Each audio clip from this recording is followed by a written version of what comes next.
السلام علیکم ورحمۃ اللہ وبرکاتہ۔ میری پیاری بہنوں، آج ہم نظر بد کے بارے میں گفتگو کرنے والے ہیں۔ تو نظر کس طرح لگتی ہے؟ پیارے نبی صلی اللہ علیہ وآلہ وسلم نے فرمایا کہ نظر خود کی بھی لگ سکتی ہے، ضروری نہیں کسی کی لگے، اور زیادہ تر اپنے ماں باپ، اپنے عزیز و اقارب، اپنے ملنے جلنے والوں کی ہی نظر لگتی ہے۔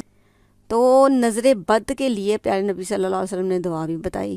تو میری پیاری بہنوں، ہم جب بھی اپنے بچوں کو تیار کریں یا کوئی ایسا موقع ہو یا کوئی ایسا معاملہ ہو کہ ہمیں خدشہ ہو کہ کہیں نظر نہ لگ جائے یا نظر لگ گئی ہے، تو یہ دعا پڑھیں: اعوذ بکلمات اللہ التامۃ من کل شیطان ہامہ ومن کل عین لامہ۔ اللہ تعالیٰ ہم سب کو نظر بد سے بچائے اور اپنی حفظ و امان میں لے لے، اور شیطانی اور انسانی وسوسوں سے جو دلوں میں ڈالنے کے لیے آتے ہیں، اللہ تعالیٰ ان سے محفوظ رکھے۔